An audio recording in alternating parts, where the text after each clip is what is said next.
What is up, internet and extranet or whatever the hell, hairnet, whatever you all are? I'm Taylor. This is Unboxing Match. It's episode, what, 20, I think, maybe? It seems crazy that this has been going on that long, but I guess it has. Enough people have been interested in doing this and watching, and so I'm keeping going. And today we've got a nice special guest named Sid.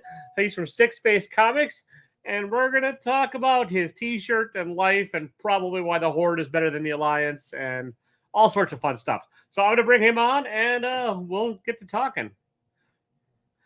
What's up, sir? How you doing tonight? Hey guys, what's going on? Thanks for having me, Taylor. Oh, thanks for agreeing to do this, man. I mean, it's awesome. I look forward to meeting you and talking with you and having a good chat. So why don't you tell everybody a little bit about yourself, and then we'll get going. Oh, where to start? Let's see. Start at inception. I got a long storied history. I mean, I've lived in 7 states. You know, I grew up in the South. I live in Seattle now. I'm medically retired. My wife works, T-Mobile, so we live here in Bellevue. So she's trying to climb up at headquarters. So that's awesome. I'm going to stay here, yeah. And you can survive the Seattle winters because I lived out there for a couple years, and the winters got to me. What are you talking about? You live in Wisconsin. The winters here are gorgeous compared to where you're at. Okay, the difference is like it'll snow here, but then there's sun for like 5 months. For 5 months of there's like no sun, and it's just like everyone turns into these pale vampires that just hate everybody. Well, yeah, it's just because they're not eating their vitamin D. Like I tell everybody, like, you take your vitamin D supplement here. You live in Seattle, eat vitamin D. Yeah, and your clothes are never 100% dry. It's just and if it was just rain, it'd be fine. It was just that weird moistness on everything for the months. So. Oh yeah. Well, where I grew up in the Tennessee River Valley, just north of Chattanooga, it's a temperate rainforest down there. They get more annual rainfall than we do here in Seattle, where I grew up. There's just, I think, 11 or 12 more sunny days in that area than there are here annually. So, but here it's like you get drizzles. You know, where I came from, like when I was a kid, Tennessee River Valley, man, it could rain for like 2 weeks solid, like not stop. It'd be like a downpour and then pouring and then just lightening up and then it's a mist and then it's downpouring again for weeks. That was kind of that's what I expected when I moved out there. I was expecting torrential downpour, and it's not that. It's just kind of misty and there's your eyes have to get used to the gray. Everything's damp, but I mean, either like I always like the beach. You go to the beach, everything's damp with the beach too. Oh, the summers there are gorgeous. Like the Seattle has the best summers on the planet. I think they're awesome. For sure. And in the winters, it's not too hard to get to a desert from here. So yeah, fair enough. You want some sun. if I ever become rich, I'll buy a summer home out there, and then I'll make that happen. But I'll have a winter home somewhere south, because I'm a delicate flower. But all right, so how did you get into comic collecting? Like, were you a lifelong collector, or? I'm a lifelong collector. So I started collecting. My dad bought and sold and traded coins and stamps when I was a child, and he would take me to all the shops when he was looking through stuff. So I got into baseball cards at around 9, 10-ish, and I collected baseball cards for a couple of years, and then I found comic books at about 11, 12. And actually, I worked under the table for a comic shop the summer of 92. I remember stocking X-Force 1 on the shelves. Oh yeah, well, all right. So you were there for the downfall. Yeah, I was there. Well, that wasn't the downfall. That was the peak. Right? That was the peak. But that was the peak. It was wonderful. Good times. Fair. It took about 4 more years for the downfall to hit. So yeah. Yeah. What's up, Brian? I mean, I'm part of the disillusion crowd, so. So, okay, and do you have I know we sort of chatted when we were building the boxes, but do you have a favorite character? I mean, Deadpool probably is my top character. I've liked Deadpool since the beginning, but I mean, like I said, I remember stocking X-Force, and I was that 12-year-old that was buying and reading them. I tried to go back and reread that stuff, and it's it's atrocious, the writing. But for a 12-year-old, it was great, right? Oh yeah, you get all the giant action and pouches, lots of pouch, and no feet ever to worry about. So no feet, yeah, because Liefeld he still can't draw feet. No, no. He needs to take a couple classes. That's all it is. I don't think he's worried so much about that anymore. I think he's just collecting checks and doing just fine. Yeah, and signing stuff and selling it on eBay. I've bought some of the stuff on eBay. I know it nice. was. Yeah. Did you overpay for it because it was his, or did you just? No, actually, it was right before the push up. So like when the pandemic hit, I had cash, and at the time I was like, I want to buy comic books again. Nah. I want my collection back. I think that's kind of what happened to a lot of people. Yeah, I wanted assets that were tangible. I with the medical condition, I was starting over, right? Sure. I sold all my property and stuff like that. Moved, changed states several times. Definitely, picked Seattle a lot for the doctors here too. So there's a specialist that I see here who's the head of the Seattle Cancer Care Alliance. And gotcha. Yeah, I've heard there's a very good cancer center there. Like one of my friend's dads ended up flying out there from Tahoe all the time to go see the doctor somewhere, possibly at the same hospital. So yeah, probably. But and I did my stem cell transplant at Memorial Sloan Kettering, so I still have a specialist there too, that I conference call with every 6 months. All right, so you get to Zoom call with doctors. That sounds super fun. Oh yeah, when I got diagnosed, they told me I would have a team of doctors the rest of my life. So okay, I'll have like 5 different types of specialists that have to deal with the type of cancer I have, because it does a lot of different things. So, all right, cancer's a bitch. That's all I heard. That it gets both people in the end. So I got back into comic collecting, and that with the Liefeld. So I found a signed Liefeld, but nobody was bidding on it. I got like a 9/8. Was it the Marvel 1000? Oh yeah, the Deadpool cable cover, right? Yeah. Signed by Liefeld. And a CGC signature series. I think I paid $50 for it. Oh, that's not bad at all. Yeah. That's less than he charges for a sig. So. Right. Yeah, but I know it was at the time right after he had gotten into the last scandal, right? That happened right before COVID, and everybody forgot about it. I don't even remember. What was the scandal? I don't. It's Liefeld being Liefeld. Yeah. All right, that's fair. But I think he wasn't. They were trying to sell these on his website, and they weren't selling. So all of a sudden, they were showing up on eBay, and I'm like, And then when I picked one up for $50, I was like, okay, I think that I'll pay for Liefeld's signature. Yeah, that's yeah. So now, do you still collect sports cards and everything too, or are you mostly like just comics? No, I mean, unfortunately, I sold. I sold my entire collection. When I started moving cross country. Yeah. I had the baseball card collection I sold at auction. It got $300 at auction. And dude, with the prices I see today, I know there was $10,000 or $20,000 in those boxes. Oh yeah. Oh man, easy. They're one of those collectibles that really has made a super strong comeback. And I think COVID had a lot to do with that. I can't believe the prices of some of those cards. Like the rookie card, the Deadpool rookie card? Oh yeah. Oh god, everybody's. In fact, I went out and bought. I've got the 3 different bags. I've got the negative direct, the regular direct, and the newsstand. All right, so you're set for when. Well, Deadpool 3. When I started collecting again, I said, "This is what I want to do. I want to get every Deadpool book ever made. I want to hold everything, right? All right. All of his cover appearances, which, sure. Oh my lord, yeah, it's tough to tackle. Like, there's a book that I'll probably never get. That's that Siege 3, the Chase Scott Campbell cover.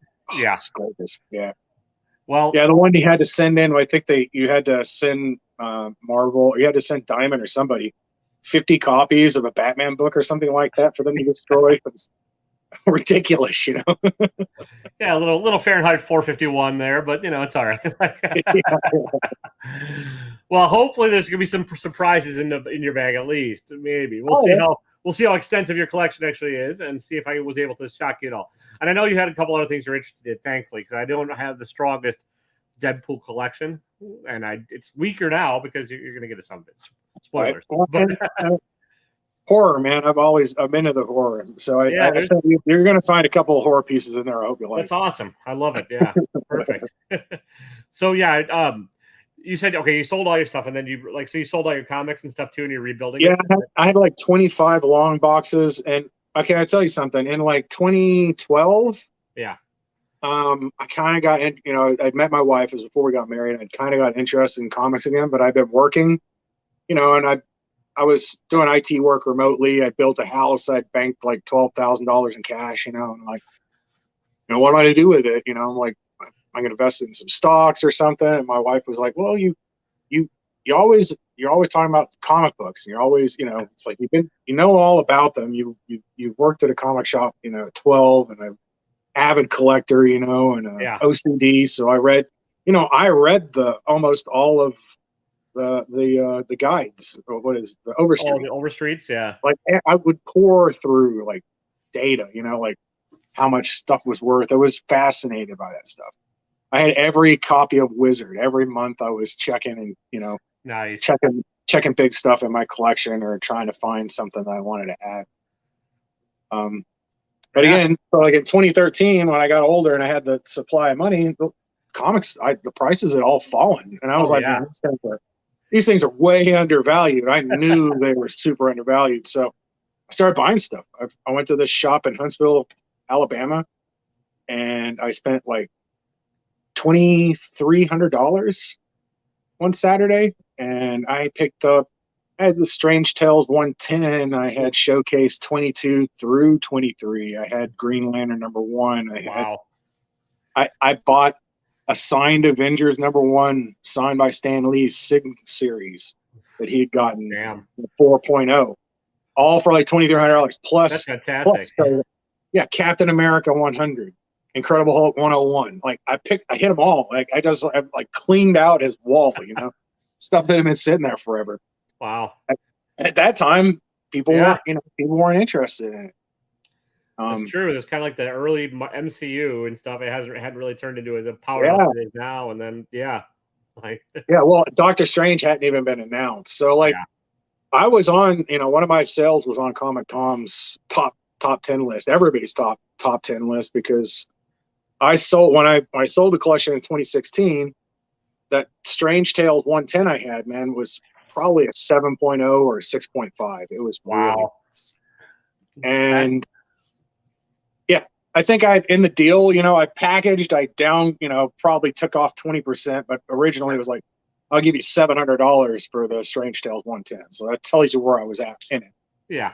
And when we sold it at auction, I think it went for $2,500 Okay. raw. And now It was the today's highest probably raw double that. sale ever. Yeah. It was the most expensive raw sale ever for Doctor Strange, and Wow. the trailer just dropped the month prior. You're And that of son course of a now, bitch driving up all the prices. well, I mean, I had the stuff. I mean, Yeah. people were going mad for it. I had everything. I had Giant Size X-Men #1. I had a whole run of X-Men. X-Men Wow. #1 I bought was a Pence edition and like a 3.0. I had a Journey into Mystery 83 that was in a 1.8. Like it was coming Wow. off on one staple, and I remember I sold that for 2,200 to a local comic shop. And I was like, I'm firm, Yeah. 2,200.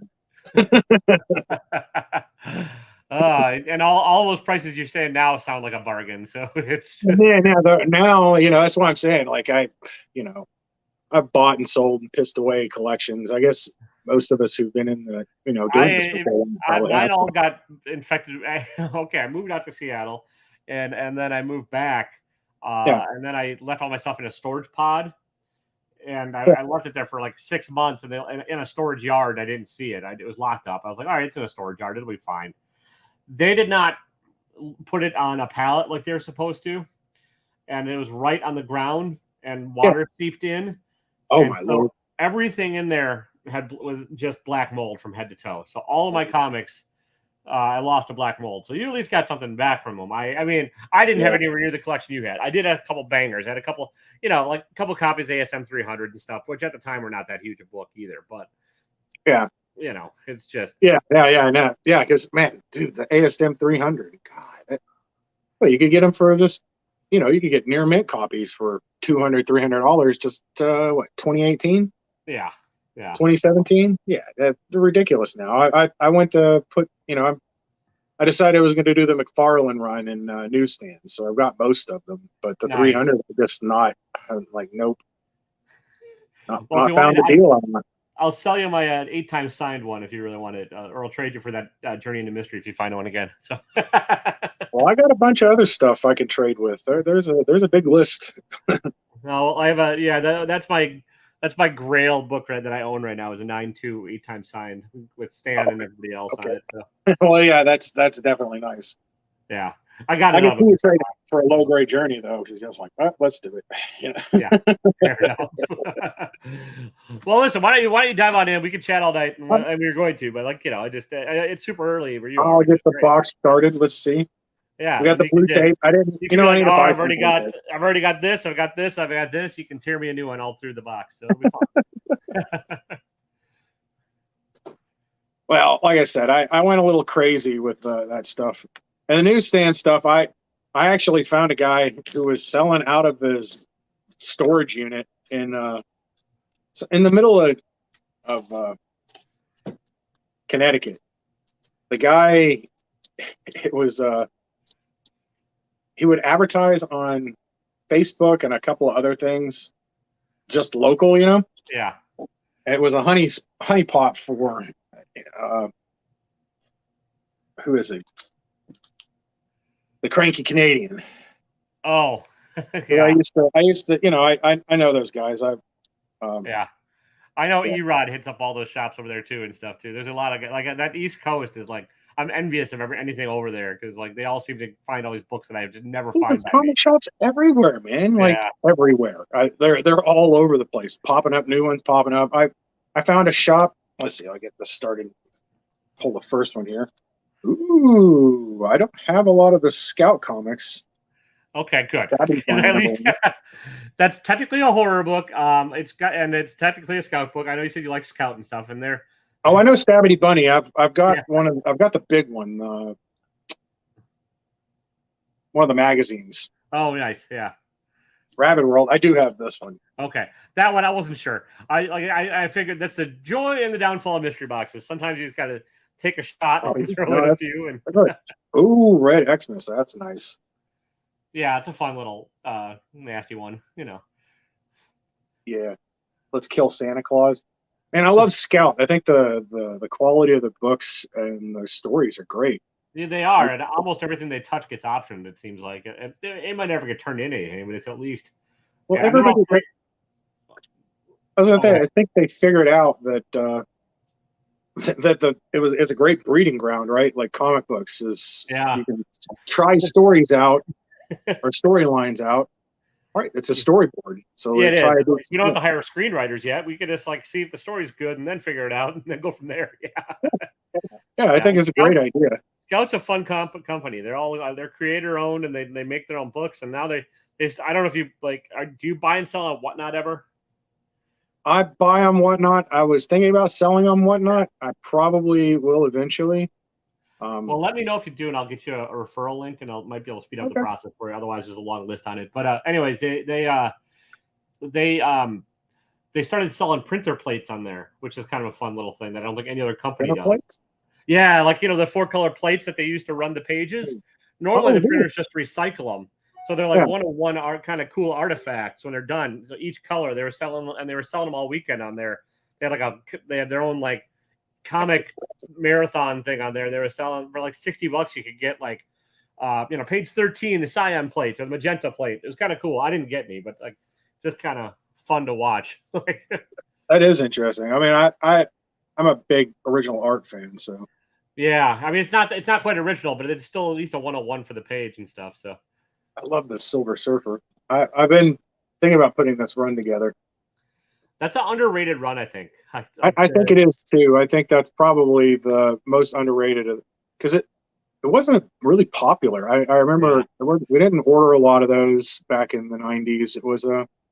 But it was a good run. There's a lot of good stuff that happened out. Yeah, it's a decent read, and that's where all the new Rebirth is all coming from. That I think, if I remember that. Yes, exactly. Yeah.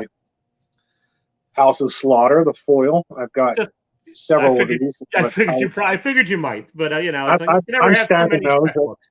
You just see what I picked up here. Oh, nice! Yeah, that's a 9.9. Dude, that's awesome.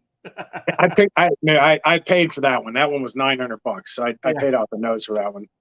But I mean, it was like $100 more than a CGC 9.8s are selling for. Okay. Yeah. That's not bad then for a Yeah. much rarer or much rarer grade. Yeah. Yeah, I think, and I like CBCS. I really do. And Yeah. it's funny because I've got this book in a 9.8 because I had a raw copy I sent that came back in 9.8. Yeah. And then I found this like the day I heard it was coming back, and I didn't even know what grade it was. I saw this and I was like, oh, I got to buy it.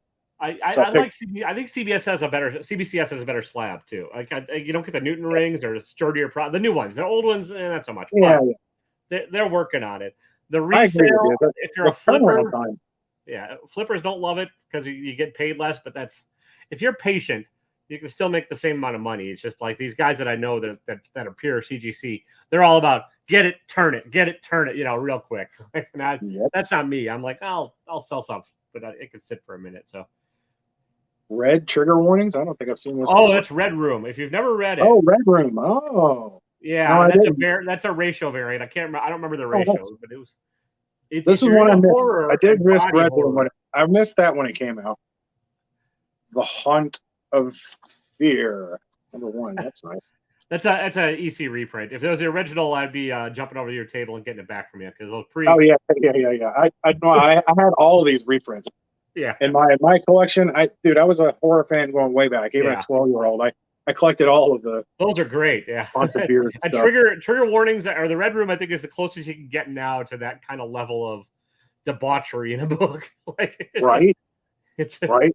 I mean, that's why I love this Something Is Killing the Children. She's over on my other side here. Yeah. I've got the 9.8 of the cover A.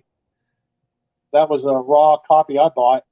Nice. When I found out it was option, so like I'm medically retired, I don't have anything to do besides watch YouTube or play games. So when it dropped, like the day it dropped that it was option, I was like, I wonder if I could find those.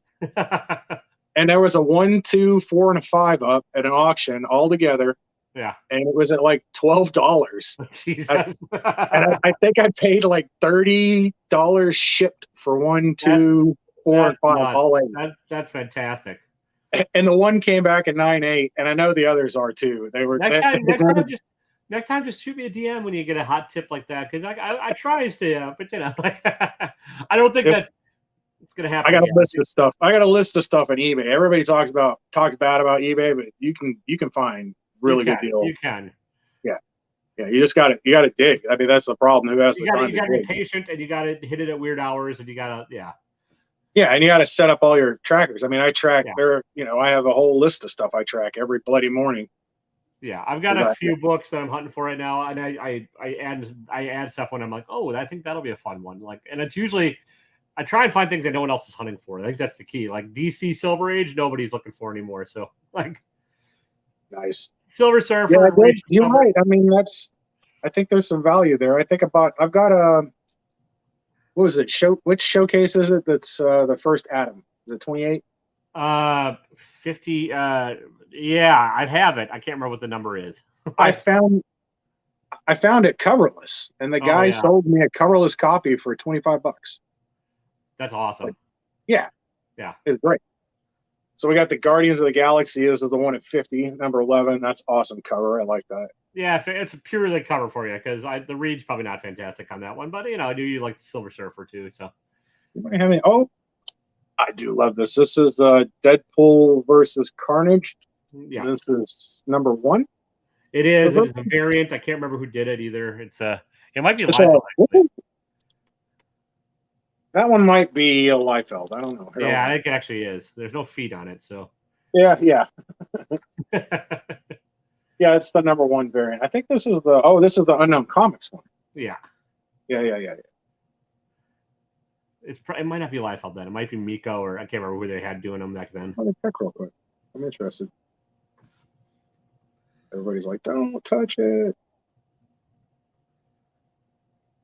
Cover artist Rochelle Rosenberg.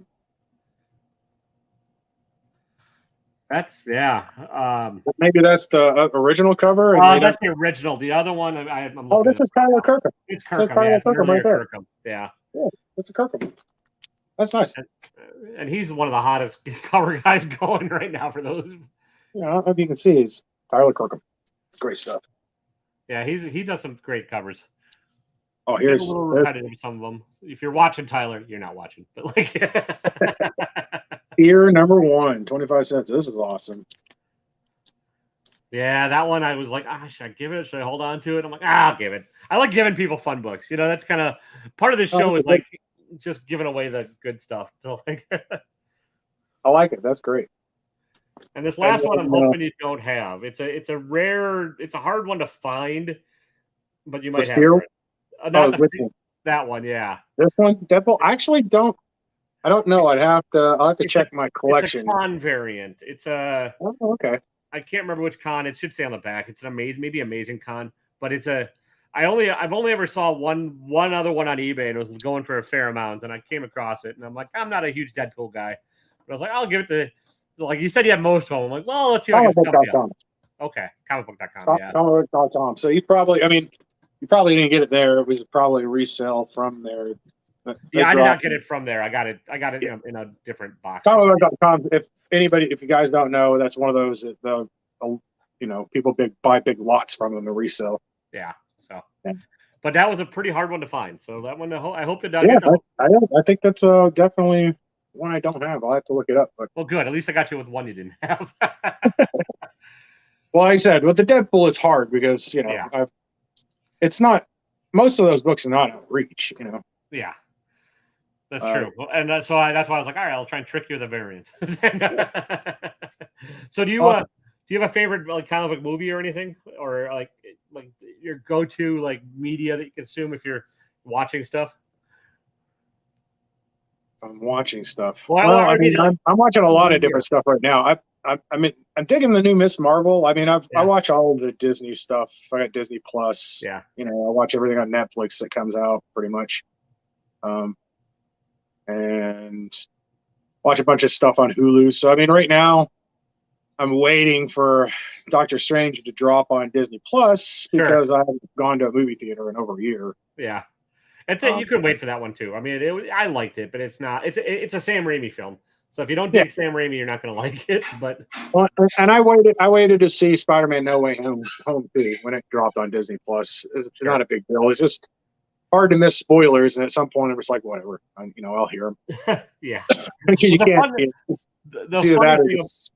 What I think is funny about all those, and Doctor Strange seemed to be like the epitome of it, is all these like YouTube channels that just base their entire career on like speculating what's going to be in the movies. Oh yeah. Like, oh, that's got to be the big bad guy. Oh, that's got to be the big, no, okay. People are paying through the nose for that stuff. I know people are paying for, what is it, Patreon accounts to be told the latest tips and all that garbage fire. I think it's I don't begrudge the guys making the money. I don't even begrudge the guys buying the books and selling the books. If you want it, it's your money. Spend it how you want. It just amuses me, I buy to sell. Yeah. I buy to sell, and I look for bargains. I'm not going to a shop and going, "Oh, that book sold for $250 on eBay. I'll pay $300 for it." Sure, Well, and I think villain specs are always gonna almost always a credit buy. Like the only villain specs I get into are villains I like. If I like them, I might buy their first appearance. Like MODOK's first appearance, I had to have because I love MODOK. Well, MODOK's awesome. And he's probably never going to be a giant movie villain. Patton Oswalt is MODOK. Oh, yeah, yeah. It's beautiful. And I know they've got a season 2 coming out. I loved the first season of that. Yeah, it was great. It was great. Was good for that character. It's like you throw MODOK in an Avengers movie and it'll just be silly. But you make a cartoon and make it silly right from the get-go. Yeah, exactly. Yeah, but like the guys are all specking on, unless they're enormous villains. Like Dr. Doom or Galactus or some of the bigger ones that are going to be around for more than one movie. Most MCU villains are one and done, so it's like, okay, good luck to you. Yeah. Like I said, I generally only buy those if I want to. So here's the stuff I've been getting into lately. Before you open your stuff, I'll show you. Yeah. I collect. My wife loves these, and I love these too. Oh, nice! The bondage covers. Bondage covers. Yeah, we've got a bunch of them. These were a couple I just picked up and added. My wife is a big fan of Wonder Woman. Actually, Captain Marvel's her favorite. So I found the first cover of Nubia in a $3 box not too long ago. So like, Oh, nice. Yeah. yeah. And then you'll appreciate these. So Oh hell yeah! Oh, first Howard. yep. And that one is a Mark Jewelers. You Oh, see the nice. Yeah, I'd open I've it got up. it.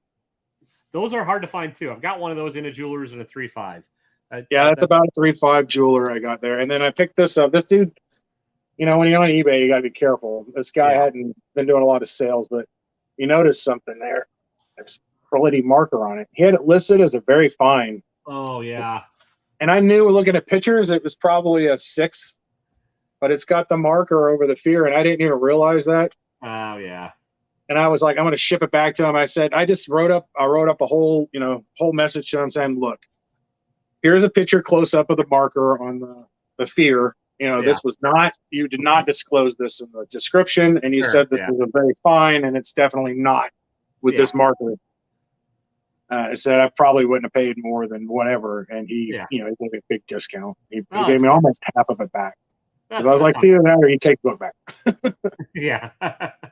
That's not bad. I mean, and honestly, like Howard's another one of those characters that, like, if Marvel does it right and does like another Hulu series or something, or it can be great. Like, and they keep teasing him, and they've shown him a couple times in the movies and stuff. But because James Gunn loves him. So like, I love Howard. I love. I need to read more Chip. Zdarsky. Zdarsky, I think, but I'm not. Zdarsky, there you go. Chip Zdarsky, because I read all of his Howard the Duck stuff. That was great. It was, yeah. He does, yeah. Like I love Howard characters. Ridiculous, sarcastic, cynical. Well, it's everything you want in a character. Like, yeah. Just perfect for me. Plus, you get the first Gwenpool in a Howard the Duck comic, so that's. I have all of them. Oh, do you? Yeah, do you have the? Because here's the funny thing. One of my on the Burning Crusade Classic. Yeah. My pally, my main pally her name's Gwenpool. That's awesome. Female blood. Yeah. I found it. I was like, let's see if Gwenpool's available. I'm like, oh my god, it's available.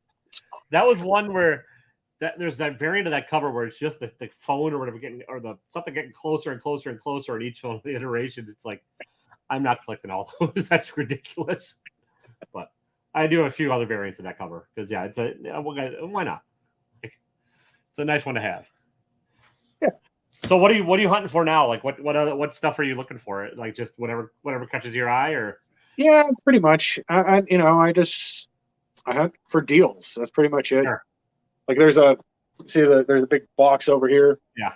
It's full of stuff. I mean, my local LCS here is Mill Geek Comics. Russ. Oh yeah. Yeah. I don't know him in person, but I watch him on the Whatnots and stuff. So. Yeah. Hey, Russ is a great guy. I like Russ a lot, and his shop is top notch. They bag and board all your books. They don't piss around. He doesn't have a lot of wall books because that's all on the Whatnot stream now, right? Yeah. And he does have a couple in a case, but mostly what he does is he goes through collections, and whatever's left over, he dumps in his 50-cent bins in the back. And nice. I've been helping out. As I'm medically retired, I'll just come in. And, I'll stuff in the boxes, like there's 5 lawn boxes need to be stuffed in the other boxes. So I get to go through them while I'm stuffing them. And there was like a run of Incredible Hulk. All of the keys were pulled, but sure, they're all newsstand for like $3.83 up way into like when they renumbered it, Oh yeah, that's not bad. Yeah. And newsstands of those, like almost all of them. I was like, wow, 50 cents a piece. Sure. Why not? Right. I mean, I wanted to. My whole gig we're going to put a comic book collection together and then start doing the shows. Yeah. Start a business selling at some of the shows, and then COVID hit. Have a blood cancer. I'm like, nope. Yes, I'm not going to shows for a while. Yeah, that looks like never. I don't know. I went to Emerald City Comic Con last year. Not to pry, but is it like, I would guess your immune system's in pretty rough shape then because of the treatments, or is it? Yeah, it's my white blood cell count stays low. Because I'm on drugs that destroy my white. I mean, the type of cancer I got is the cancer of my white blood cells. So it's multiple myeloma. So yeah. So we want to be killing white blood cells in my body. So we keep them long. I don't know. It's, is what it is. Yeah. But it does. I hate Yeah, that you're right. idiom. I I would don't make. know why I just said it. I really want people to stop using that idiom. It is what it is. We all get it. Fair enough. How about that? Is that that's almost as bad? And I say that all the time. Yeah. Yeah, you're right. I would imagine that would make going to cons kind of tricky unless you're in a full like boy in the plastic bubble suit or something. But Yeah, I mean, I wear N95 masks everywhere. So yeah, and people sometimes, even now, people will be like, I'm like, I have blood cancer, and they're like, oh, I'm sorry. Yeah. You want me to make you a shirt that says "fuck off, I have cancer"? I can do that for you. Yes. I mean, I love your. I wear this one all the time. Oh, thanks, man. I appreciate it. I love it. I'll happily make you, nice profane cancer shirt for you if you want. So. Yeah. And the "Don't be a dick." Everybody loves when I wear that. So I'll wear this. Maybe today, Satan. I'll wear this when I go and do my blood work. The girls love me. That's good.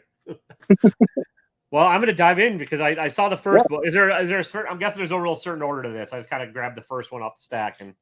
Yeah, there's not. I didn't really do an order. It's just what's in the stack. Yeah. This is Sorry, awesome. Hell yeah. I just love these wacky ass covers and these titles that no one else is paying attention to, and this is definitely one of them. Yeah, I love that Kirby. That's Kirby greatness, right? It is. Was this Black before Knight. MODOK? Yes, that is actually a reprint from '73. That's okay. That's one of Kirby's first works, way back when. Yeah, so I mean, this is clearly. I mean, it's got to be a MODOK prototype at the very least. Like the original. I mean, I get this is a the original. Yeah. Well, that's where you got the idea from. I mean, that. Oh yeah, they pilfered. Like, if you go back, there's like prototypes for almost all their stuff. Like they didn't. Yeah. Like the Marvel comics were not the first iteration of any of it. No, it was all rehashed stuff, man. It was like, they're doing print every month. They're just kind of putting panels together, and I like this over here. Let's rehash. Yeah, and then they'd swipe from the distinguished competition whenever they could too, and change up the formula. Like the first Doom Patrol came out 6 months before the first X-Men. Just saying. Mysterious benefactor in a wheelchair, bunch of misfits that didn't fit in, living in a mansion. That's a very good copy I found of that. Yeah, this is cool. It's I mean, I'm looking at it. It's like, yeah, this is awesome. I'm definitely holding on to this one because it's just like I dig the cover and I dig. Like I don't think enough people are holding on to these and like preserving them either. Like some books just need love, and that's one of them. That's right. I think people are starting to get into horror, but like this stuff, I think people are still missing it. It's like that, and I have a whole run of Plop. I love Plop. Do you read Plop? I've never actually. I don't think I've ever come across a Plop because the shops around me don't have any of the older DC stuff, so I have to find it online. And like when I buy that kind of stuff, I try and find it in like a volume of books so I could get a discount, and I just haven't come across one yet. So I like the covers that I've seen online, but I've never held a Plop in my hands, if that makes sense. Right. Well, like I said, when I was in New England, it was a lot different. There's a lot of shops here in Seattle area, but not like New England, man. I drive 15, 30 minutes shop, 15, 30 minute shop, 15, 30 minute shop. I found a shop in the middle of Massachusetts. I pulled 15 copies of Thor, God of Thunder, #1 in near mint or, near mint minus out of his dollar bin. Wow. He's like, I can't sell those. I'm like, I'll take all of these for $1, sure. Yeah, I mean, I have like 4 shops that are easy drive for me, and they're great shops. They're each for a different thing, but they just don't have a lot of the older back issue stuff because it's just kind of the nature of them, and they're all pretty picked through the ones that are. So, it's hard to find old stuff. You got to have people turning in collections. I mean, and it was different, and like do yourself a favor and like. If you want to do an interesting trip, go meet the guys up in New York. Right? Oh yeah, talk to some of the creators and like go shop hopping because you can if you take a week, you can hit like 20 or 30 shops in a week and meet a bunch of different guys that are going to tell you where all the greatest places to go are.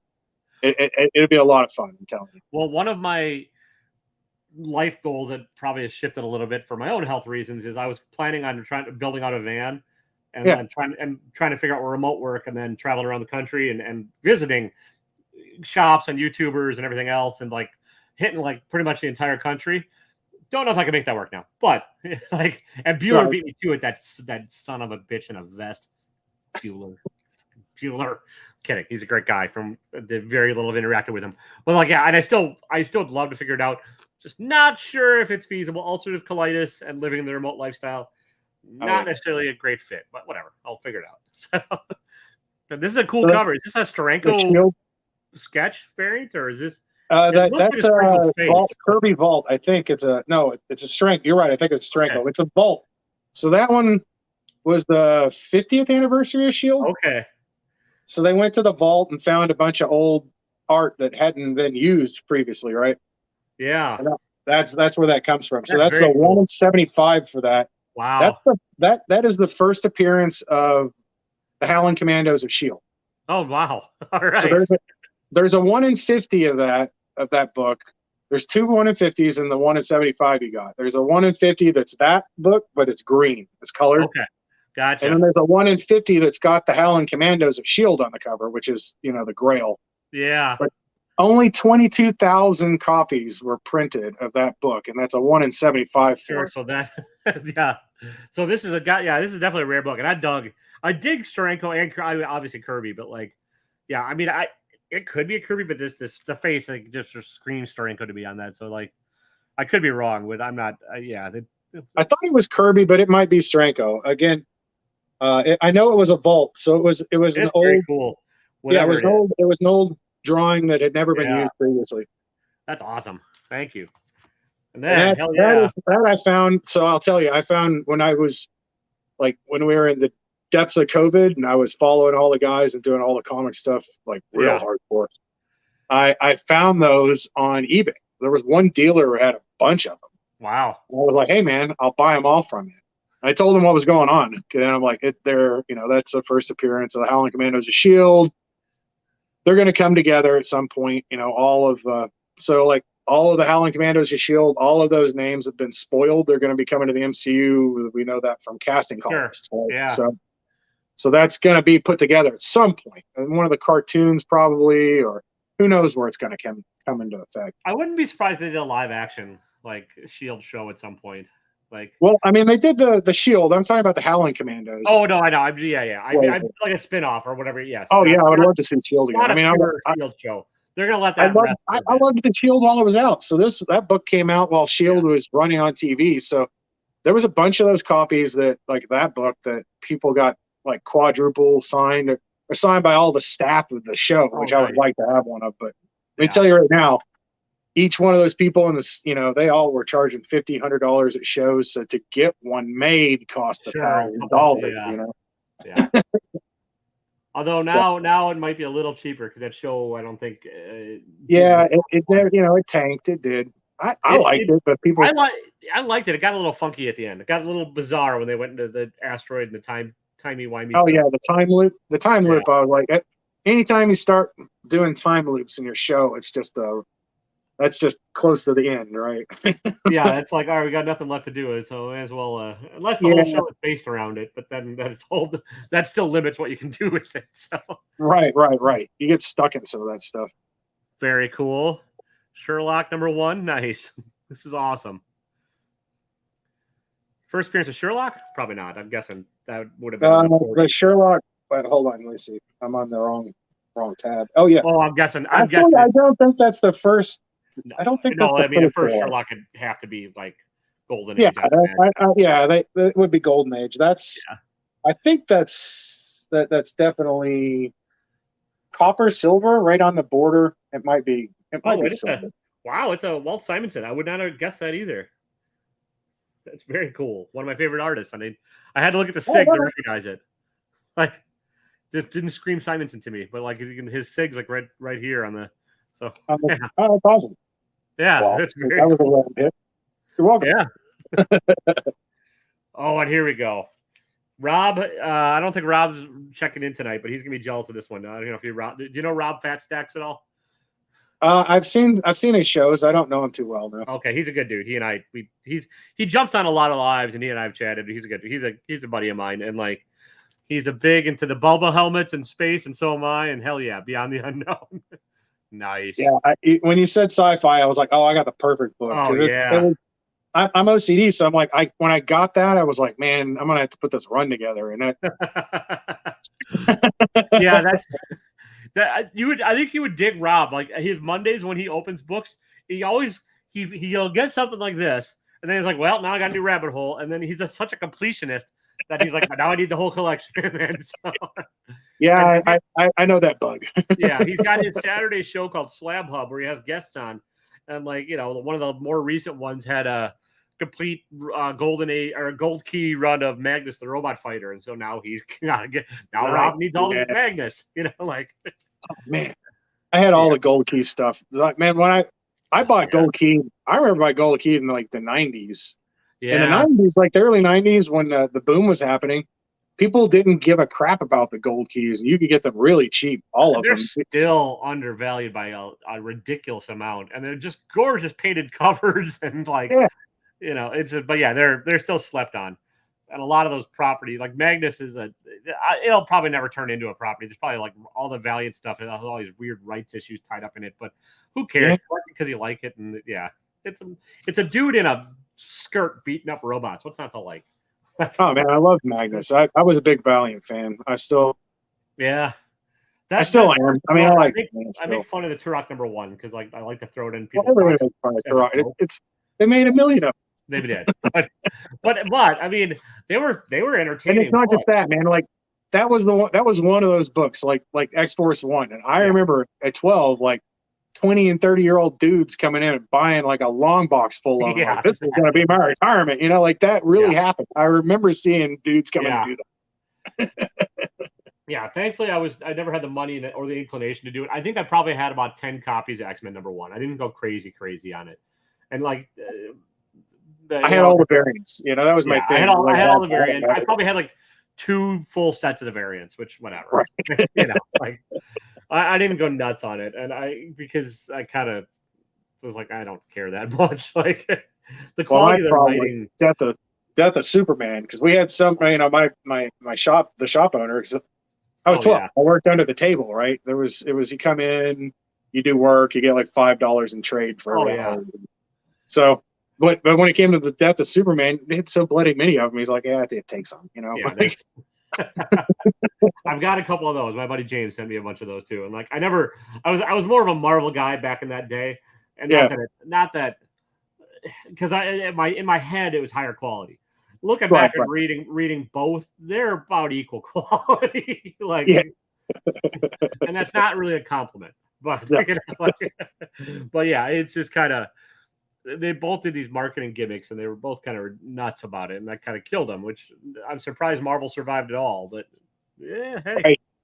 Hell yeah, Newsy, nice with Howard. That's one of the. Those have been kind of hot in the spec market right recently because I don't know, man. Like if they're going to do Howard the Duck and they've been teasing him, I think the perfect place to put him in would be in She-Hulk. I could see that. Yeah, I could see that. Honestly, like I wouldn't be surprised if it was like a cameo as a client or something of She-Hulk's. But oh yeah, they've got to at least bring him in for a little something. Yeah. Yeah. Now, who would you have do the voice? That's a tricky call. Oh, I don't know. I'm not sure. I would have said Gilbert Godfrey just to annoy the hell out of everybody, but that's too late for that because he was the voice of the Aflac Duck too. Yeah, and he pissed everybody off with all his jokes, which I'm like, that's perfect Howard. Oh yeah, for sure. So dark. God. And then that son of a bitch had to go and die. So yeah, great cover too. Yeah, I like that little run. That's a great run. Yeah, is this a Byrne cover? Yeah, it's got to be. Yeah, I think so. Yeah, Byrne had fun with that. Oh, dude, this book has picked up steam too. You bastard! Nice.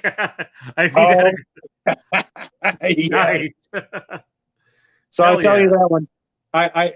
It's gone up and down. It's down now. They were selling for like $50 a piece a couple summers back. I saw one go today or yesterday it was on Whatnot, so it's hard to take it with a grain of salt, but it went in the $40 range. So Seth Green would be a good Howard the Duck. Seth Green would. I think he was Howard the Duck in I think Robot Chicken and maybe in the Guardians for that one little voice they did. So yeah. So I'll tell you, with this Great cover, book here, with that beautiful variant, I found like a guy not too far from here who had like 8 of them in back bins for cover price. Oh wow. Yeah. Yeah, and I bought. I can be kind of sneaky sometimes, and I went in I would go in and buy like 2 at a time, and not to flash them like, here, I want to buy all 7 of these. And like, why do you want to buy all 7 of those? Let's cook those up. Yeah, I understand. You got to be sneaky once in a while. My sneakiest story, which I've told on here before, but like I'll tell it again because I'm getting the book back this week, and I'll see how it comes out from grading. I found there's a seller on Whatnot that I jumped in and I bought. He had just run ASM 4, the first appearance of Silk, the ratio, the 1 in 10 variant, which is Humberto Ramos, and like he didn't know what the hell it was, and he had like 20 some people in the chat, and they didn't know what the hell it was either because he tried putting it up at $5 and it didn't run at all.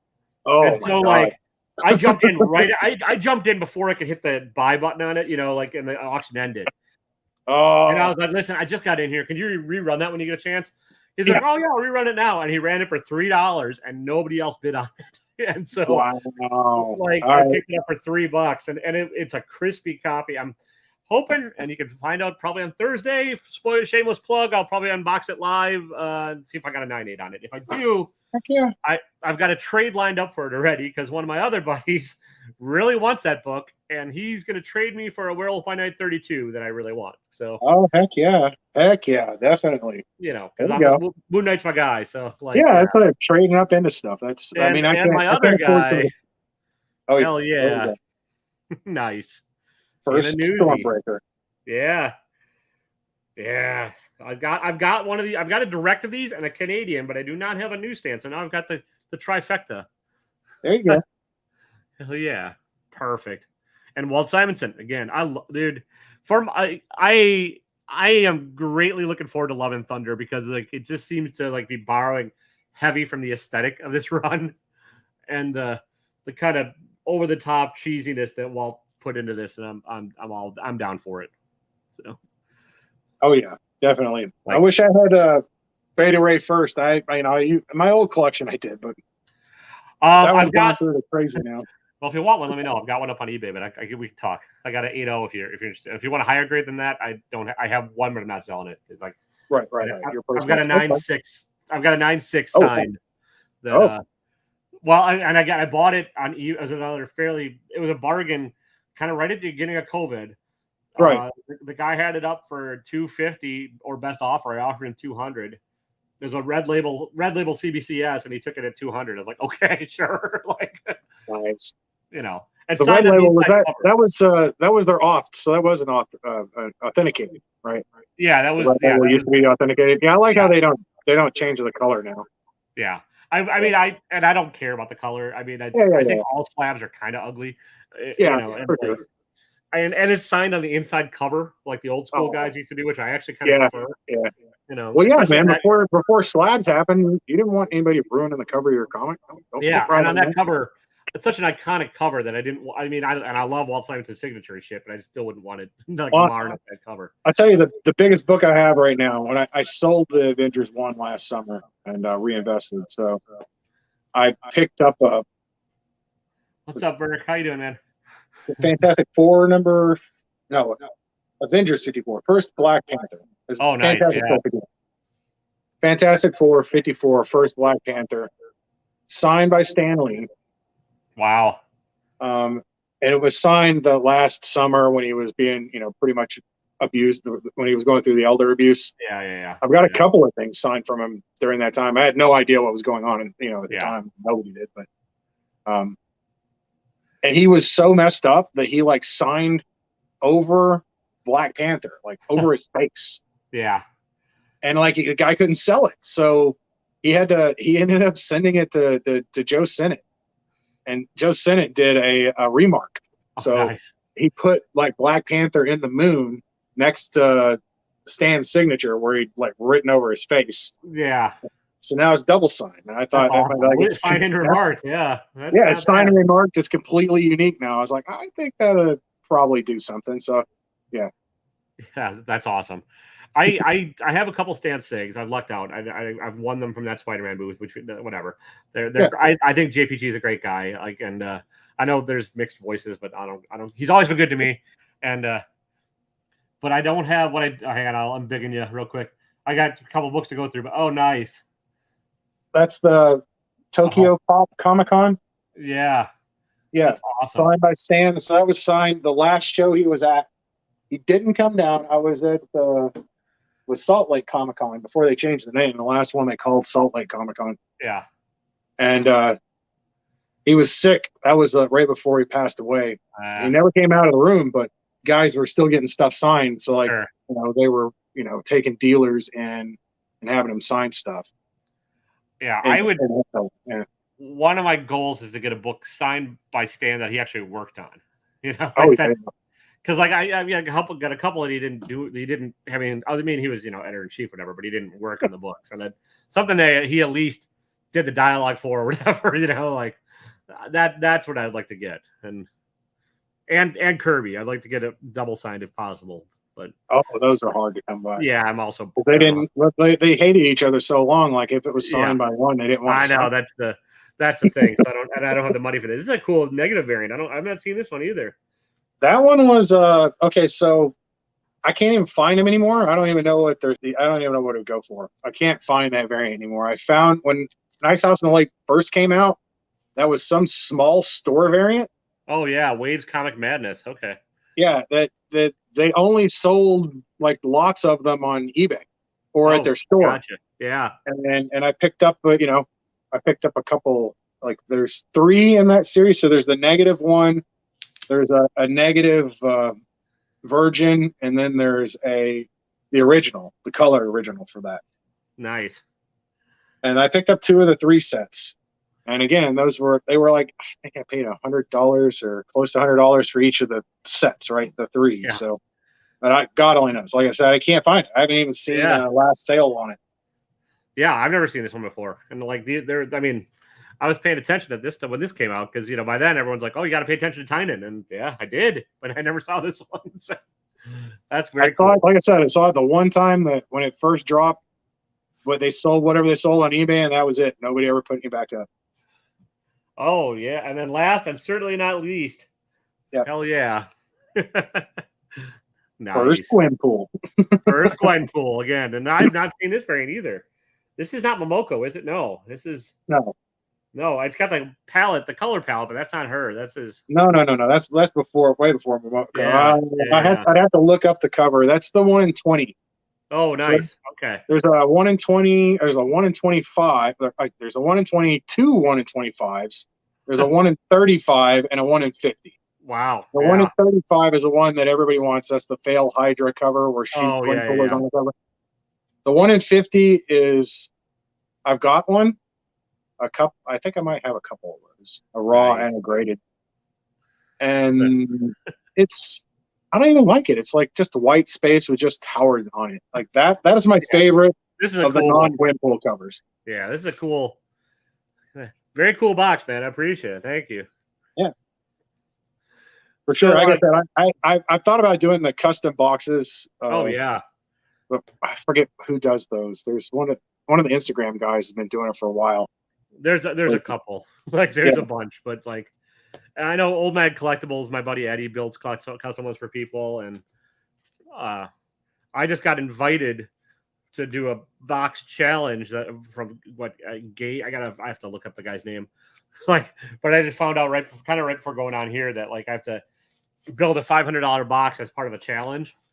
Like he invited 10 people to each build a $500 box, and he's gonna.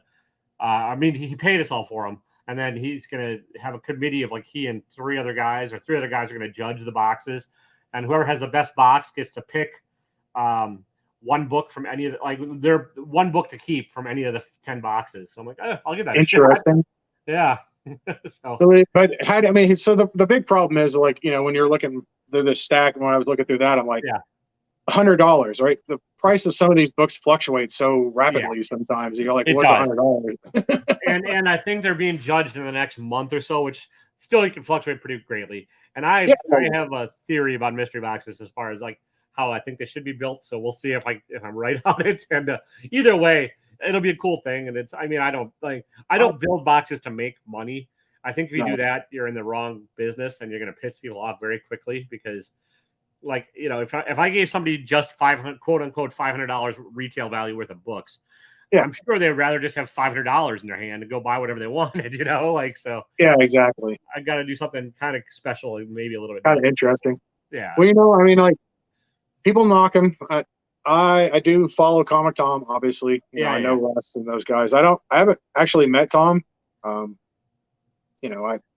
Internet personalities, I've learned the hard way that sometimes you just don't want to meet your heroes. I also think success breeds hatred. That's true. I do. There's somebody I saw a stream. Somebody talk about the hate in the community. I'm just so sick of it, man. People start hating on somebody. For the most part, I just unsubscribe from them. I just don't want them. I heard Tom the other night. He was a little bit buzzed on Whatnot. He was talking about Scoot Comics and how he helps. One of the reasons he agreed to partner with him is because it's getting kids back into comics and stuff. And it's a noble goal. And for people to trash some of it, I'm like, you guys just need to chill the fuck out. I think there's legit reasons to have a beef with somebody, but not anything I don't. And I'm going to tell you right now, when people start talking about how somebody's doing this or that, the first thing I think is you're probably doing that yourself. Most of the time it's projection, or jealousy or whatever. Or jealousy, right? You're yeah. Why am I not as big as that? And I know the other people were like, they're ruining the market with their speculation. I'm like, they are really just going off the key collector list of what's and like. Yeah. I love how everybody thinks it's some trifecta, like Comic Tom is all tied up with Key Collector. That's not true. It's the whole company, right? Comic Tom is just a personality. He spends most of his time looking through comic collections and getting ready for Whatnot sales, right? I think a lot of work. Building their monthly boxes to sell out and stuff. Filling boxes and And I still have a subscription to the Comic Tom box. I like what they're doing. It's different than other people's. Every month you get, a rare variant or two of them or two or three of them. I don't, but that's just because I've cut way, way back on all the mystery stuff. I never really had a bad box from them. And you could always flip whatever. If you didn't like it, you could flip it. Yeah, without a problem. I tell you why I keep it because of the prints. I love prints. You look around, I don't know if you can see the one back over here.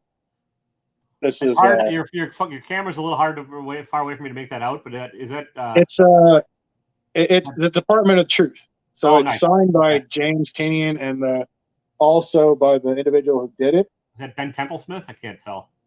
Yeah, I can. Now I'm just No, I got to show you. You got to love this because. Oh yeah.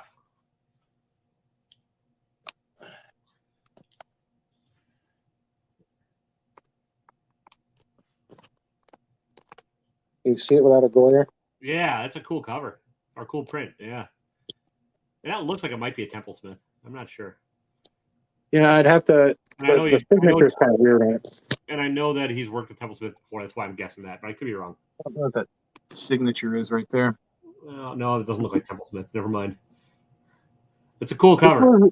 Yeah, it was a variant cover. I know that, I don't remember what issue it was for, but that I picked up at Mill Geek Comics. They got a bunch of stuff from Tynion because. Well, guys, I think he knocked over the camera. We'll wait for him to come back. He'll be back in a minute, I'm sure. So, how's the chat doing this fine evening? This happens. I've been cursed. It happened last week too, and when the stream died on Chris and I. So maybe I'll make it a weekly segment where the camera just goes down and everybody goes away. So, but just once again, I'll show off the books that I got because they're pretty great, and I'll add Sid back to the stream there he is. All right. Welcome back, sir. Yeah, I'm not sure what happened there. Who knows? StreamYard's finicky, so it's yeah. So you have a channel, but you haven't made a whole lot on your YouTube in a while, have you? No, I fell down the WoW hole when Season Mastery came out and Yeah. kind of got out of it. I don't know, man. Like I said, I enjoy a lot of people in the community. I don't know. No, I mean, Again, I'm not saying you there's should. I'm just so just like, much. There seems to be so much negativity going around about the diversity, diversity in comics and the new Disney stuff, and yeah. it really just annoys me that people can't just enjoy Miss Marvel as a Pakistani, Muslim. Yeah. Who cares, right? I mean, I think there's that people just wanting to hate for no good reason on some of this shit. Like, Ms. Marvel, I think is one of the most enjoyable shows to come out in a while. I really do. It's fresh. It's it's not like everything else, and it's been fun. So, it has. and I like, don't know what happened to the volume. I can't. You're a lot quieter than you were. oh, okay. I'm not sure what's going on. Sorry. Yeah. No, it's not you. It's the Okay. when I log back in on the phone. But yeah, I think that there's a very vocal. I'm hoping it's minority of people on YouTube that like tend to be mostly middle-aged white guys that think that every book has to be made just for middle-aged white guys, and Right. and it just bugs the hell out of me too. Like, you just have to understand, like, because we've had it good for very long, and every character for like 50 years was tailored, no pun intended, for us. Like, Right. it's okay to let other people see some representation and have a shot at it, and like, Well, be able to you see themselves as a hero. Like, yeah, I've thought about doing just YouTube, taking the YouTube channel and doing, giving my opinions about stuff. I am very opinionated, and yeah, I've thought long and hard about a lot of Yeah. things. I've done a lot of self-reflection. I don't think a lot of people do that. Most people I meet don't do any Yeah. self-reflection. I know I spent a lifetime trying to figure myself out. I think it's probably a lifelong process. Like, Yeah, I think for sure. if people think they've got it all figured out, those are the ones I don't want to hang out with, because that just means they don't have any goddamn clue. No. The only thing I know is I know nothing, right? Yeah, that's about it. Like, that's the when you get to that point where you realize you're probably never going to figure it all out, then you're like, all right, well, I'll keep trying, but I don't expect the results. Hey, man, and not to turn dark, but I've stared at the Reaper several times in my life now, so Yeah, I learned that you could go out any day, so enjoy what you got, and yeah. So That's a good lesson. like I said, I've thought about getting back into the YouTube, the unboxing stuff.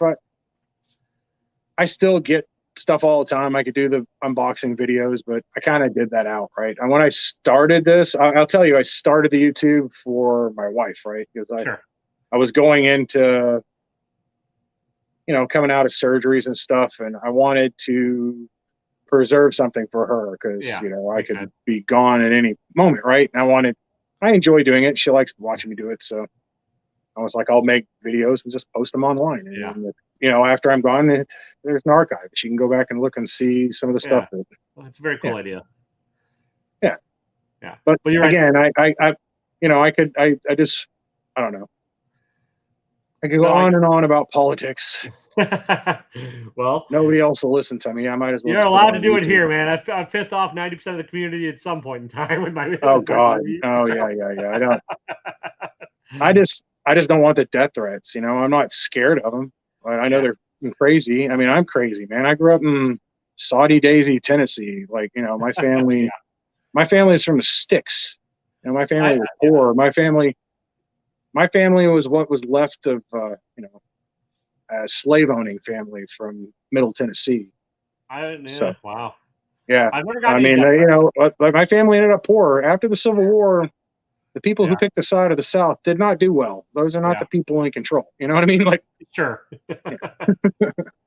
Yeah.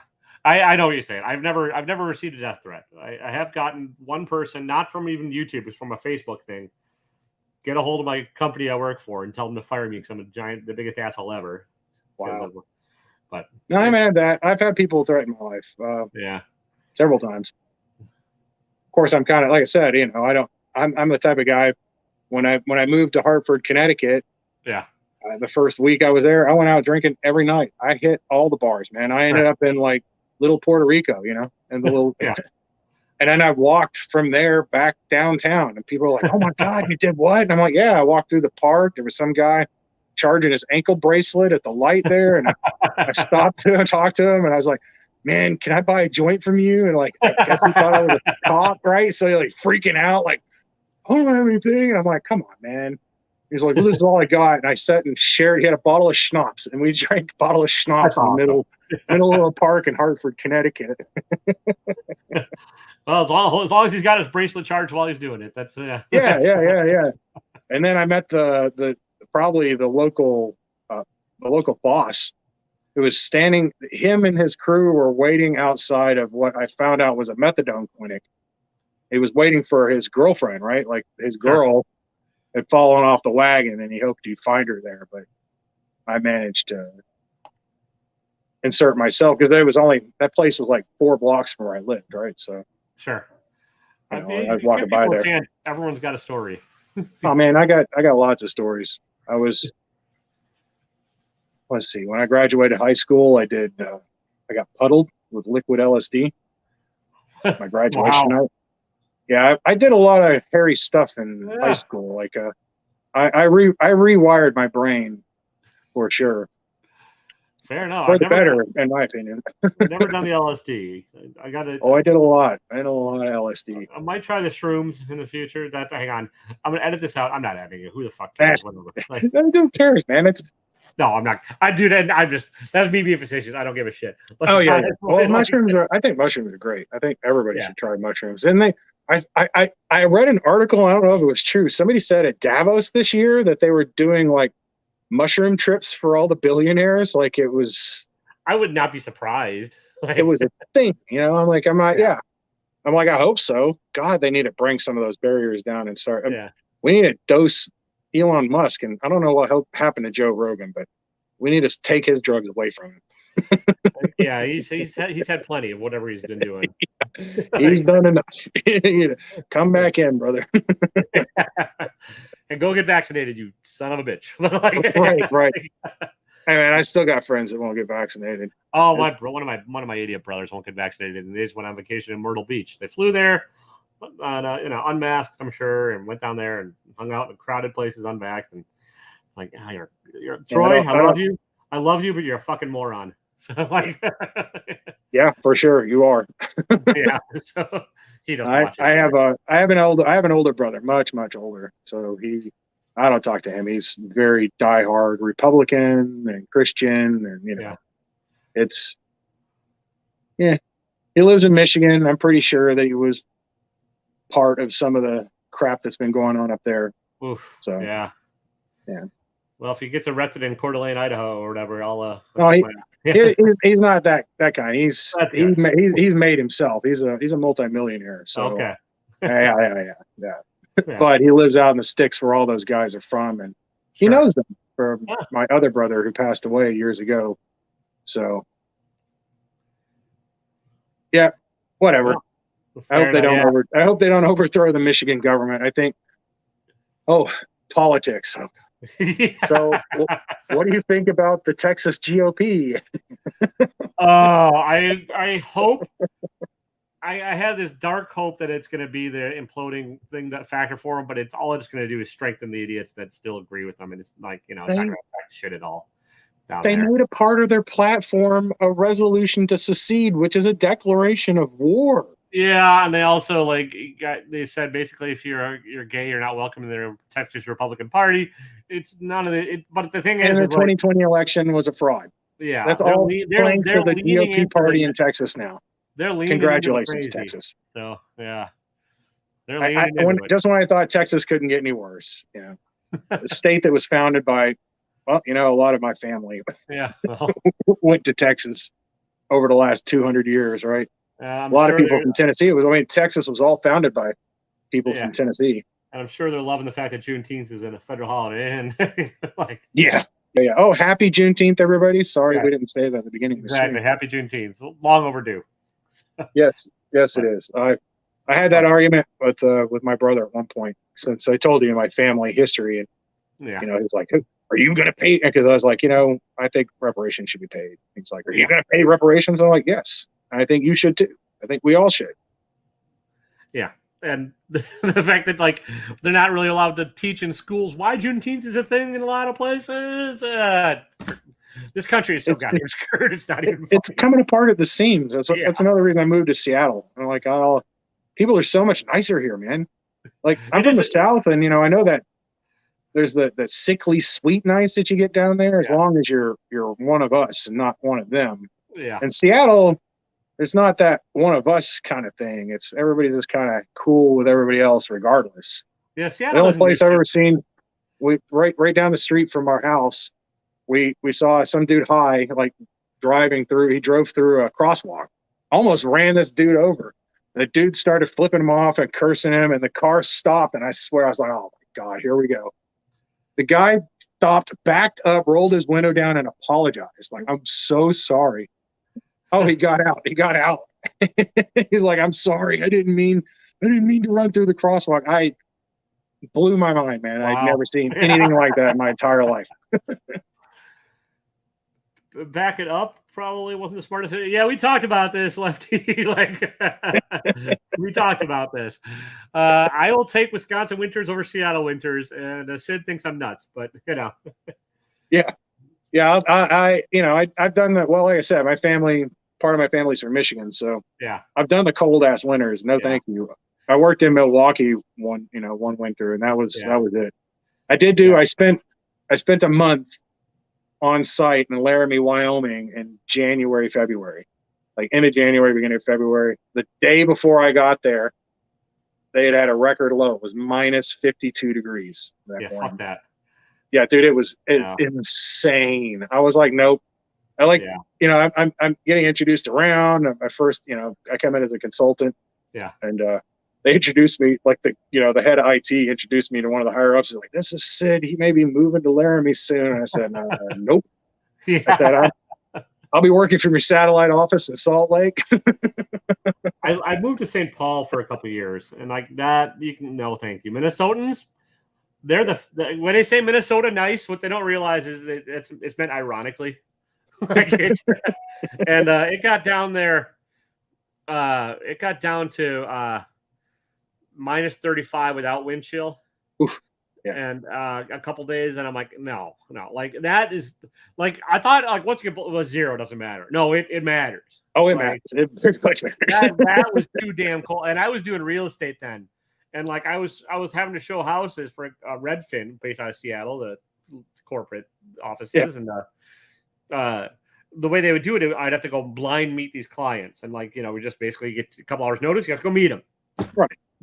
On minus 35 degrees, people are scheduling these appointments and then no showing on them. Oh. And I'm like, I need a new life path. No. This is not.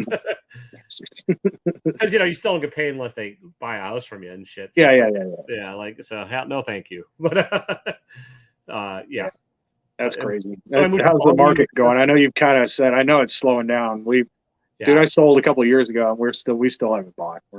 We just renewed for another year to rent. Yeah, I mean they jacked our rate up. It'll probably take at least a year, I'm guessing, for the market to really correct itself and be a little bit more balanced.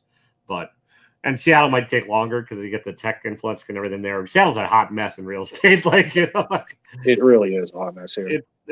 Everything's way too overpriced, and you got an enormous homeless population. I mean, there's a lot of problems that Seattle has, but I'm sure you know of, obviously. But oh yeah, but here's the thing. This is what I know about the homeless stuff. People are like, "Oh, why is there more homeless in Seattle and LA than in Chicago?" I'm like, well, it says they don't freeze to death in the winter. Yeah, exactly. That's the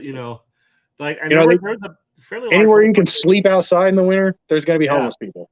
Yeah, there was a fairly large homeless population in downtown St. Paul, but yeah, if they could afford a train ticket or bus ticket out in the winter, they got out, and they went by Seattle. Oh yeah. Well, I was going to say, I mean, and we know here, it is a known fact. Yeah. That 80 to 90% of homeless people, what do they call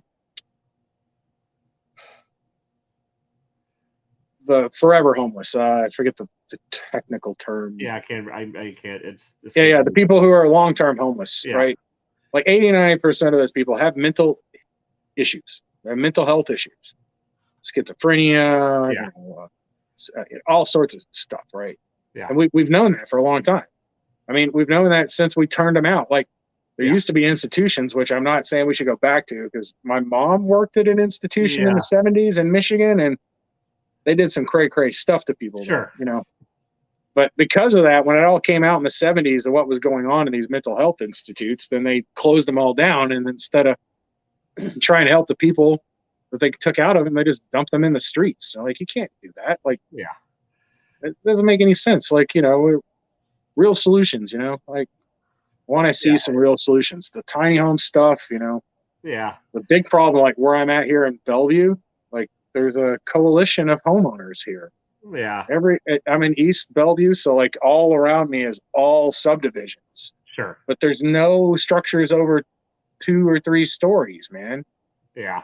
because they've all put in these provisions that you can't build up. Yeah. Well, Because they don't want it in their backyard. I get it.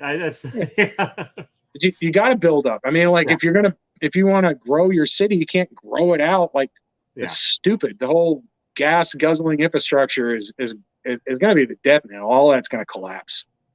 And if you've got some good, you know, like here, at least there's decent public transportation. We're getting the trains coming out to Bellevue, I think beginning of next year.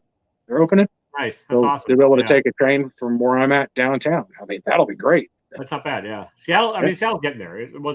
It's still not like top tier. No. But it's a lot better than a lot of other cities. And I think it's as far as U.S. goes. Like, dude, you know, New York used to be top tier, but it is not now. You know, New York actually has worse public transportation than Mexico City. Yeah, like Mexico City had more on-time trains than New York did last year. Look it up; it's insane. Oh, I believe it. I mean, you know, like, and I lived in Chicago for a bunch of years too, and like that, it's old, but it functions there at least, and but Chicago is also on a grid. Seattle has some challenging geography that gets in the way of like a really effective public transportation. Chicago has the same problem a lot of big cities do, is the white flight, and then where they went to and built the suburbs, they refused to allow public transportation into, and now you can't get in and out of them. So I don't know if you ever tried to go from the north side of Chicago to the south side of Chicago. Oh, that's all day. Like, you're going to be in traffic all day. Yeah, you're faster taking the train, but much faster getting on the train, and a whole lot cheaper nowadays too. But you know, like at least when I lived in the city, and it did expand, but Chicago has at least had a resurgence since then of like young professionals and stuff living in the city, because it has a lot to offer, and that, like, the public transportation was taken by everybody, which is great. It was not a class thing there, you know, like, it was just like, it's the most like New York way to get around. So you take that's like in New York. You'd be on the train with the guys working on Wall Street, riding the same train with them. Yeah. Yeah. And that's the way it should be in a functional city. That's right. I mean, you look at the best examples like Tokyo and, you know, Hong Kong public transportation, some of the major cities that seemingly surpassed the U.S. And it all boils down to racism that we don't want to talk about. You know, like, it really does. Like, they didn't want, you know, like, Atlanta has a decent metro system, or kinda, like, but all of the major suburbs where people moved to, right, all the white flight, they all blocked the metro from coming in. Like, why, man? Like, these people aren't thinking into the future. And the whole of our country is like fixated on the next quarter, not like 10 and 20 years down the road, like 1 quarter away. And we're all just burning through it like it's gonna end tomorrow. And I don't think it's gonna end tomorrow, right? No. I mean, we're a lot of weird stuff's happening. We're running out of gas. We're running out of everything else. The infrastructure in this nation is garbage. Well, okay, so the gas problem. I don't know if you've seen this chart, but look at gas, okay? Yeah. The price of oil. Oh, I know the oil price. Same as it was in 2016, but the gas is $1.50 more now. Yeah, because corporations. Gas companies are, showing record profits. Yeah. Oh, I wonder where that money went. Because they're just beholden to the shareholders. They don't give a fuck about the public. Nobody's. Yeah, and they're not investing. Like, the last time that we had the price spike like this, you know, all the Midwest, they invested in oil wells and stuff on the Permian Basin, and they did a lot of fracking to get, new oil. And they're not doing that now. In fact, when the gas prices went up just like 2 or 3 months ago, the man in charge of the oil, tapping the oil in the U.S. now, because they were all bought up, right? There was a bunch of these mining companies all went bankrupt, and now it's all consolidated. 1 or 2 people own the entirety of it. Imagine that. And they're like, we're not turning the taps on because, they like the profit margins they're getting right now. Frankly, they turn the taps on, the price goes back down, and then they lose money, right? Yeah. That's what happened to a bunch of those companies. They went bankrupt. That's why they're not doing it this time. But yeah, they're going to leave it up for a bit as long. Yeah, I mean, at some point you got to talk about, oh my God, the nasty word, nationalizing resources. Yeah. God forbid we nationalize resources and make sure that they belong to all of us, right? And maybe just try and wean ourselves off the finite resources. Yeah, for sure. Like, and it's happening anyway. Yeah. I love the fact that Texas is the largest investor in solar and wind in the United States. Yeah. Texas. Well, it's cheaper than oil. It's cheaper than everything else. Yeah. So Texas, they're just building it out, right? It's just naturally happening because those guys don't care. Like they don't care. They want money. Yeah, exactly. Well, listen, man, we could do this all night, but I do have to go let my dumb bulldog out. Yeah, man. Here. While it's cooling off a little bit, it's like it was 96 degrees and 70% humidity here, which is just gross. And yeah. You're gonna hate me. It was it's 64 degrees outside. Oh no, like that's why I initially moved out there. That's like my preferred temperature. But like the winters just kind of did me in. So, all right, do you have anything coming up that you want to plug or anything, or just? You know what? Like I don't know what I'm going to do with my 100 subscriber. I hit it. I've got those books I want to give out. And I know, everybody's waiting on it because there's that Captain Carter #1. Oh yeah, the first appearance of Captain Carter. Exiles #3 in that. So if you guys haven't checked out my last video, the Road to 100, go check it out. It'll probably be done. I'm probably going to do the video this week or next. I think your YouTube link's down there. If not, I'll re-add it when we're done. I think I added it to the description. Your Instagram for sure is. I'll add the YouTube afterwards if I didn't. And, sure. Yeah. So. Hey, man, it was great talking with you. It was a lot of fun, man. Thanks for this. I hope you dig the books. I hope at least I surprise you with some of them. And yeah, I really dig. I tell you, I love the horrors are my favorite. So that's good. That's awesome. Well, yeah. Anytime you want to come on, you're welcome, man. We can just shoot the shit and like piss off everybody, and I'll keep dropping subscribe with the flag. I don't care. It's fine. I always feel like I gotta, and get everything set up. But I've got the setup here. I'm just gonna have to use it more. Again, I got to come out of the WoW hole. I have to do once I get the 100 subscribers, I'm gonna start rolling. I mean, I got a bunch of stuff that before I moved, I bought a bunch of stuff to do more content. I never done it. So, I mean, I've got like several boxes of Deadpool cards, the Deadpool cards to open. Yeah. Nice. Yeah. So I understand that whole opening of just boxes and packages, it does kind of get old after a while. Since not just from the creating the content standpoint. So like if you just do opening mystery boxes and stuff or whatever, it's like, okay, I've gone through all those. Yeah. Yeah. Fun. I mean, most of the time it's stuff I was just opening stuff I'm buying. Well, that's cool then. Yeah. eBay. If you go back and look at my stuff, it's all basically all my stuff they're all box openings, but it's all stuff I've been speculating on or stuff I like. And, I talk about the books when I'm looking through them. Yeah. That's a cool way to do it too. That's awesome. Well, everybody listen, have a good night. Thanks for watching. If my power politics pissed you off, I don't really care. And like I always say, don't be a dick. Don't be a dick. That's right. Exactly. Night, guys. Good night, everybody. See ya.